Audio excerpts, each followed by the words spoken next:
David Fincher's match test, arguably one of the most important and well-known camera tests in modern digital cinema, made during the filming of Social Network with Leonardo DiCaprio. I tried to recreate the shot with Pixis 6K, and this is how it turned out.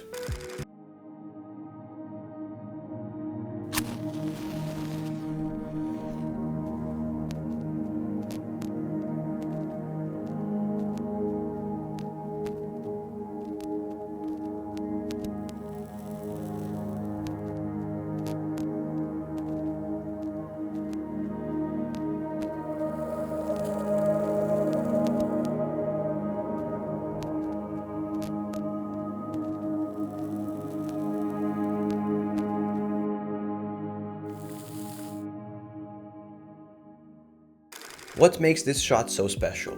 Well, it's not about looking cinematic or beautiful. It's about putting the camera sensor to the test under highest pressure. Highlights, shadows, highlight roll-off, contrast, work under deep low light, and of course, how exactly the sensor behaves and how it captures skin tones, colors, and other textures under a singular match. It is the ultimate test for any camera sensor and for any cinema camera.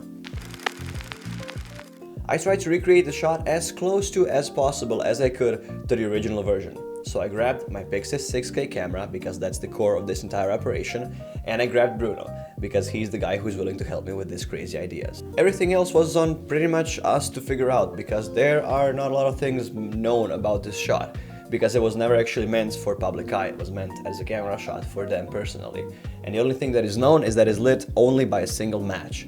And that's what we did. But what I did figure out after I watched the shot a couple of times is there is light behind Leo to make him in a silhouette. And there are in fact two light sources. One is a window, the other is a stairwell.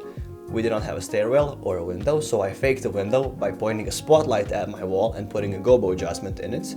And I couldn't really fake a stairwell, so I just pointed a light towards my wall to give it kind of a glow and give the appearance of the second source of light behind Bruno so he can be a silhouette in front of the camera.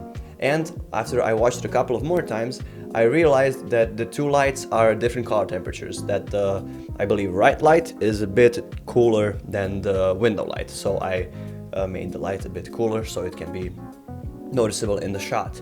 And that was pretty much it when it comes to lighting the shot. So that's it what we did with lights. The only thing left was to light a match and see how it worked. But before that, I figured out that we need to move the camera forward because the shot is in fact on a dolly or a slider. I have no idea what they used. I know I used my slider, which is not meant for a camera of that size and that weight. So there was a lot of improvisation because I couldn't even put my battery on the back of the camera. I could, but I didn't want to because I wasn't sure if the slider could actually handle it. So we powered the camera through like an outlet and pulled the electricity from an outlet directly to a camera. So there was no monitor, there was no electric follow focus because we didn't have a battery, and there was no battery. We really tried to make the camera as light as we possibly could so the slider could actually handle, the weight of the entire thing on it. And for the lenses, I chose my cinema lenses that I have. It was 7 Artisan's Infinite series. I had a wide range of lenses, and after I watched the shot a couple of times, I figured that I think they might have used 35 for their shot, so I used 35 for my shot as well. And what's really good about the 7 Artisan's Infinite series is that the aperture is really low, and it goes to really low, and of course we shot it wide open because the entire shot had to be lit by only one singular match, so we shot it T2.1.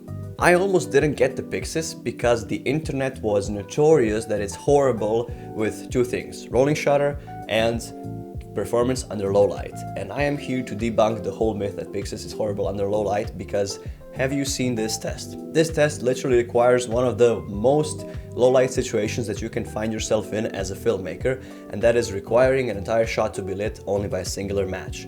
And I was skeptical because the internet put in my head that Pixis is gonna crash and burn in this low light test, but it actually matched and outperformed my expectations by quite a lot. It is not, a no light camera because there is a lot of people out on the Instagram taking their Sony FX3s out on the beach when there's no light and they crack up the ISO super high and make basically night look like day. That's not what Pixis is for. And if you're referring to that, then yeah, Pixis sucks at low light because it cannot turn night into day. But that's not the point of low light shooting. In my opinion, if you're shooting low light and at night, it's still supposed to look like night. The point of shooting at night is not to make night look like day. It's supposed to make it look still like night, but handle it really well with the highlights and the blacks and the contrasts. And I think Pixis, regarding that matter, is absolutely phenomenal. There is a bit of noise reduction that I applied in post-production, and of course it has to be some noise reduction because this is a cinema camera. Most cameras, well, like Sony FX3, come with built-in noise reduction in the system already. Pixis, being a cinema camera, does not. So I did apply a tiniest amount of noise reduction in post, but honestly, I don't think it was necessary. I could have left it the way it was and it would look still pretty fantastic, and here is the raw footage of the test. Also keep in mind the graded version is just Rec 709 LUT.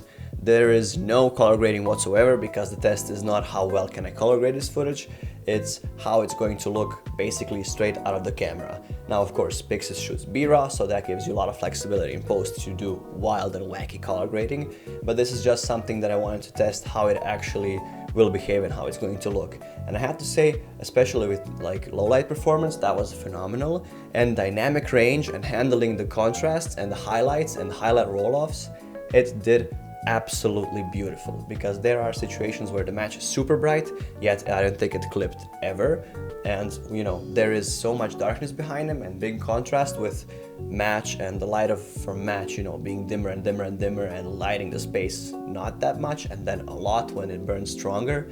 And I think with that unstable and uneven lighting, it also performed exceptionally well.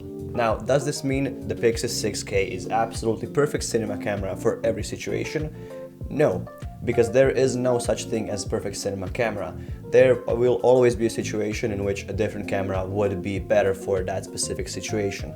But this video is kind of a proof that Pixis is extremely capable camera even under low light, and the internet is not giving it enough credit when it comes to low light and rolling shutter. Now, I have a video that I'm gonna talk about more in plan and give the full review of my Pixis 6K camera, but I don't want to give you a review if I haven't used the camera enough. So stick around, because a review is coming eventually when I will have enough data to say my firm opinion on Pixis 6K, and stick around because a lot more videos like this and videos centered around gear and filmmaking in general are coming your way. So thank you for watching, and I will see you in the next one.